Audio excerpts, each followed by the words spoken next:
Art based on historical events are some of the most memorable pieces that will ever exist. The Last Supper, the creation of Adam, Liberty leading the people, Washington crossing the Delaware, Shakespeare of course making Julius Caesar, being the prime example of an audio-visual work that told the story of a compelling man. Now, he intentionally took a notable amount of creative liberties, changing the locations and the time frames quite a few times, but it paid respect to the source material that it used for historical accuracy, being the recordings of Plutarch. Caesar still had the same flaws and imperfections as well as virtues as he did in Plutarch's recount of his life.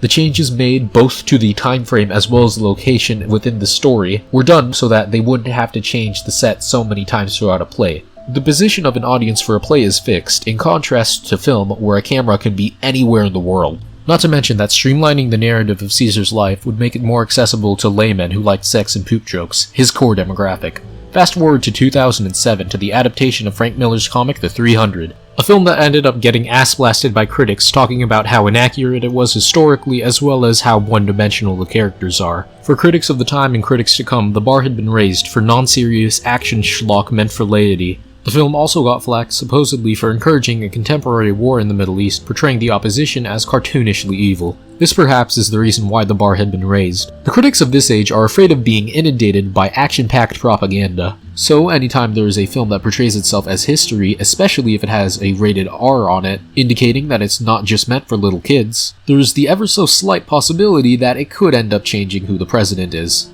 And fair enough, we did end up with more war in the Middle East. Not only that, but there are people to this day who believe that there were only 300 Greeks that fought off against the Persians. Fast forward again to today, and we have Ridley Scott's latest film, Napoleon. Based off of the world-renowned military leader who made France into one of the most notable empires in history, who was full of vigor and ambition. Let's see who Ridley Scott chose to play this character, and why he cast that person. In many respects, Joaquin was a very sympathetic character, even though he had all the trappings of evil behavior in the film. I never forgot how he handled that because he's got this wonderful double edge of his power is you always feel sorry for him. And that's his charm. The man who had accomplished much of what he sought out to do to the point where he has multiple statues and paintings preserved for centuries at this point. Someone who's the topic of discussion somewhere in the world for every single day of every single year to come is somebody who we should shed tears for. It's completely fine if somebody wants to tell a more down-to-earth perspective of Napoleon. He might have even let his relatives in on some of his vulnerabilities at the time. We have various first-hand accounts of how people close to him felt about him, so there's plenty to choose from. And if that's the case, that the director wants to show a more vulnerable side to the character, I feel that there's no better way of making you cry than having him blow up some pyramids like he's Michael Bay and freezing people in water like they're fucking Spider-Man villains. I hate you so much. Let's see how interested Ridley Scott would be in creating the next Spider-Man film. Perhaps he's more suited for that line of work. Yeah, been offered, but just said, no, thank you, not for me. I've done 2 or 3 superhero films. I think Sigourney Weaver's a superhero in Aliens. I think Russell Crowe's a superhero in Gladiator. And Harrison Ford is the super anti-hero in Blade Runner. The difference is, the fucking stories are better. So we have one of the most revered military leaders being portrayed by an actor that Ridley Scott sees as a piss boy with downs whose special skill is farting tear gas, things that didn't even happen, and a massive conflict at the end of the movie relating to a region that America sees itself as currently at war with. Surely the writing must be better than the 300, it ought to be fucking better than a comic book movie. I'm not built like other men. Boy, I'm built different. Yeah, I'm built different. Yeah.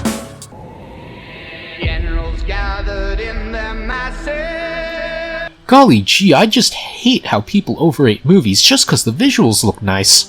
Let's rewind again to 2019. The Joker movie came out in theaters and audiences are resonating with its message of the elite not caring about those in lower classes. It's the story of how an individual broke the upper class's rules in an act of violent self-defense. This act snowballs into more violence that becomes increasingly questionable and unidealistic, which is obviously spelled out with the main character not taking medication and hallucinating. This caused a stir in the public dialogue about incels and virgins, saying that they were going to cause a lot of harm at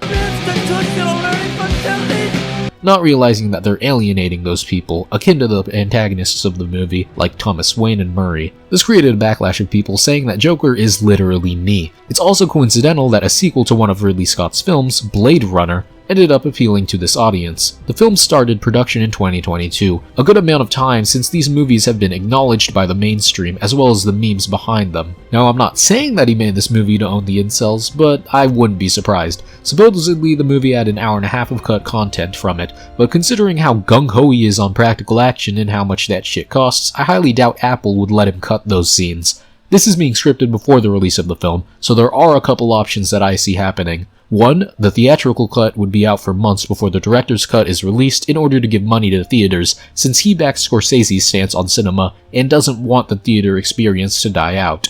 2, he's lying through his teeth and is going to say that a film that he had almost entire control over was bastardized by the studio so he can patch it up Snyder style after listening to some criticisms, claiming that it was a part of the movie the whole time. As I said, I scripted this before the film even came out. For all I know, it's gonna be my favorite film of 2023. So this isn't really a review, it's more of a prepper of what to look for and what not to look for in the Napoleon movie. Do not look for a historically accurate portrayal of Napoleon Bonaparte. Do not look for a faithful portrayal of a military leader. What you should look forward to are nonsensical action scenes with very corny one-liners in them.